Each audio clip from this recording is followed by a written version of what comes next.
আসসালামু আলাইকুম। Education care Facebook page এবং ইউটিউব চ্যানেলে সবাইকে স্বাগতম। সুপ্রিয় শিক্ষার্থীরা, সপ্তম শ্রেণীর ধারাবাহিক ক্লাস টিউটোরিয়ালে নতুন আরেকটি ক্লাসে সবাইকে স্বাগতম।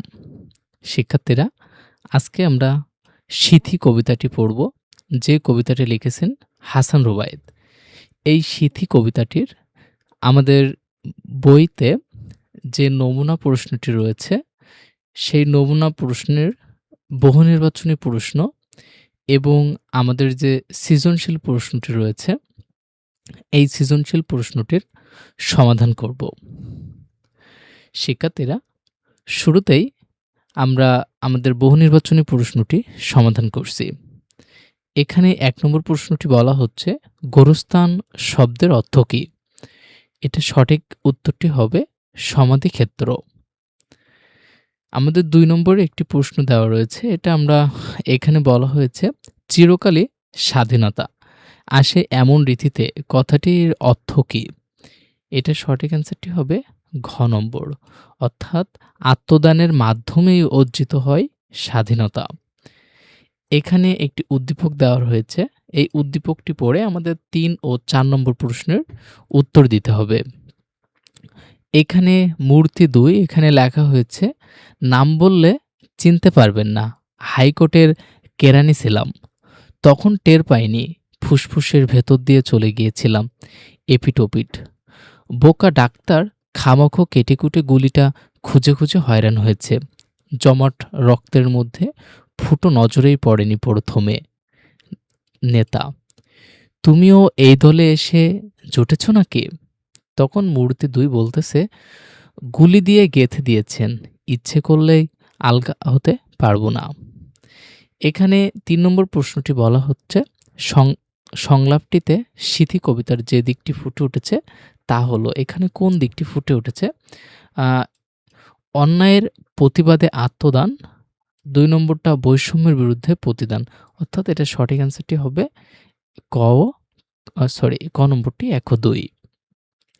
সংলাপের মূল ভাব নিচের কোন চরণে পাওয়া যায়?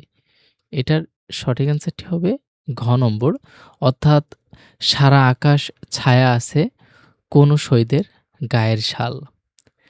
আমাদের যে সৃজনশীল প্রশ্নটি রয়েছে, এই সৃজনশীল প্রশ্নটির সমাধানটা একটু দেখে নাও। এখানে আমাদের প্রথম অংশ আর এখানে দ্বিতীয় অংশ, তো ২ টা অংশ আছে। তোমাকে পাওয়ার জন্য হে স্বাধীনতা, তোমাকে পাওয়ার জন্য আর কতবার ভাসতে হবে রক্তগঙ্গায়, আর কতবার দেখতে হবে খণ্ডা দাবানল। আমাদের দ্বিতীয় যে অংশটি রয়েছে, সেই তেজি তরুণ যার পদভারে একটি নতুন পৃথিবীর জন্ম হতে চলেছে, সবাই অধীরে প্রতীক্ষা করছে তোমার জন্য হে স্বাধীনতা। এখানে আমাদের ক নম্বর প্রশ্নটি বলছে, সিথি কবিতার রচয়িতাকে। শিক্ষার্থীরা, সিথি কবিতাটির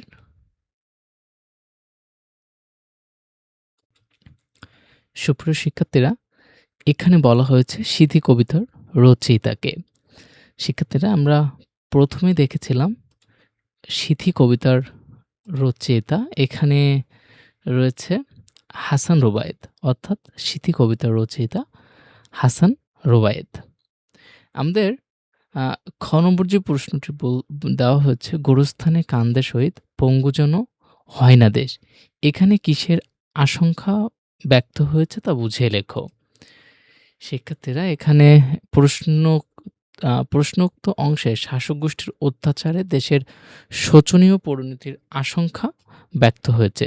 ২০২৪ সালে শিক্ষার্থী জনতার আন্দোলনে এই শাসকদের অত্যাচারে দেশে ভয়াবহ অবস্থা তৈরি হয়েছিল। তাদের নির্মম আঘাতে মানুষের প্রাণ প্রায় শেষ হয়ে যাচ্ছিল। এই আন্দোলনে কেউ চোখ হারিয়েছে, কেউ পা হারিয়েছে, অনেকে আহত বা নিহত হয়েছে।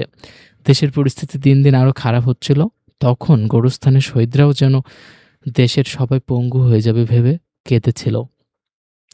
আসলে সেই ভয়াবহ পরিস্থিতিতে দেশ ধ্বংস হয়ে যেতে পারে, প্রশ্নের চরণে এই আশঙ্কায় প্রকাশ পেয়েছে।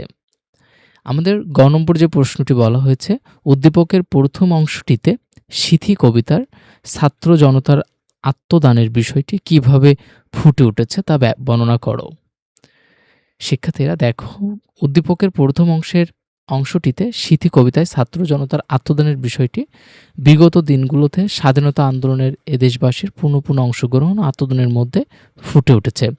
স্বাধীনতা মানুষের জন্মগত অধিকার, আর সবাই এই স্বাধীনতা চায়। কেউ যদি কেউ এই অধিকার বাধা দেয়, মানুষ রুখে দাঁড়ায়, শত্রুর সবকিছু ধ্বংস করে দিতে চায়, তাদের অন্তরে জ্বলে ওঠে আগুনে। যুগে যুগে মানুষ স্বাধীনতার জন্য লড়াই করেছে, আর তাতে রক্তপাত ও ধ্বংসযজ্ঞ ঘটেছে। উদ্দীপকে কবিতায় প্রশ্ন করা হয়েছে, স্বাধীনতার জন্য আর কতবার রক্তপাত ও ভয়াবহ অগ্নিকাণ্ড দেখতে হবে? বাংলাদেশের স্বাধীনতা আন্দোলনের ইতিহাসে এমন ঘটনা অনেকবার ঘটেছে। স্মৃতি কবিতাতেও একই দৃশ্য পাওয়া যায়, যেখানে ২০২৪ সালের শিক্ষার্থী জনতার আন্দোলনের কথা বলা হয়েছে। শাসকদের অত্যাচারে দেশের অবস্থা খুবই খারাপ হয়ে গিয়েছিল। মানুষ মুক্তি চেয়েছিল, কিন্তু তাতে মৃত্যু, রক্তপাত ও আগুনে পুড়ে যাওয়া ঘটেছিল। এই দেশে বহুবার এমন আত্মত্যাগ করেছে স্বাধীনতার জন্য। এই ত্যাগই উদ্দীপকে ছাত্র জনতার আত্মদানের কথা মনে করিয়ে দেয়। শিক্ষার্থীরা, আমাদের সর্বশেষ যে প্রশ্নটি রয়েছে, উদ্দীপকের দ্বিতীয় অংশটি স্মৃতি কবিতার মূল বক্তব্য ব্যাখ্যা করো। ঘ নম্বর অ্যান্সারটি দেখে নাও। উদ্দীপকের দ্বিতীয় অংশটি স্মৃতি কবিতার মূল বক্তব্য। উক্তিটি যথার্থ। তারুণ্যের শক্তিতে পৃথিবীতে নতুন সূচনা হয়, আর এই শক্তি দিয়েই পৃথিবী এগিয়ে চলে অগ্রগতির পথে। স্বাধীনতাও আসে এমন তেজি ও প্রাণবন্ত মানুষের হাত ধরে। উদ্দীপকে বলা হয়েছে, তরুণদের তেজেই নতুন পৃথিবীর জন্ম হয়। কাঙ্ক্ষিত স্বাধীনতাও আসে তারুণ্য শক্তির মাধ্যমে। যুগে যুগে স্বাধীনতার জন্য মানুষ লড়াই করেছে, আর বিজয় এসেছে তাদের তারুণদের অমিত তেজে। এই বিষয়টি স্মৃতি কবিতার মূল বক্তব্য আছে। স্মৃতি কবিতায় ২০২৪ সালের শিক্ষার্থী জনতার অভ্যুত্থানে ঘটনা বলা হয়েছে। শাসকদের ভয়ানক দমন উপেক্ষা করে ছোট বড় সবাই অন্যায়ের বিরুদ্ধে প্রাণ দিয়েছে। ন্যায়ের পক্ষে তারা বুক পেতে দিয়েছে, অস্ত্রের মুখে প্রাণ দিয়েছে নির্ভয়ে।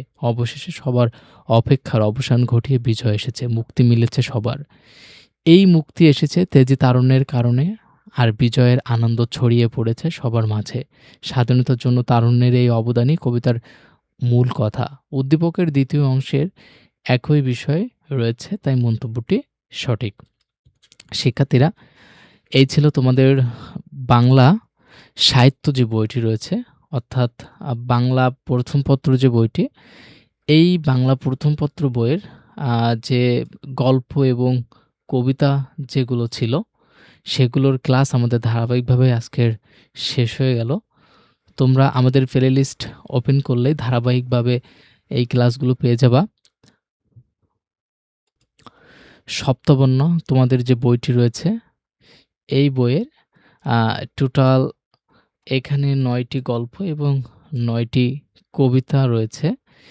এই ১৮টির গল্প এবং কবিতার ধারাবাহিক ক্লাস আমাদের চ্যানেলে ঢুকলেই প্লে লিস্ট ওপেন করলেই তুমি পেয়ে যাবা। তো দেখা হচ্ছে পরবর্তী কোনো সাবজেক্টে, পরবর্তী কোনো সিরিজে। সে পর্যন্ত সকলেই ভালো থাকো, সুস্থ থাকো। আল্লাহ হাফেজ।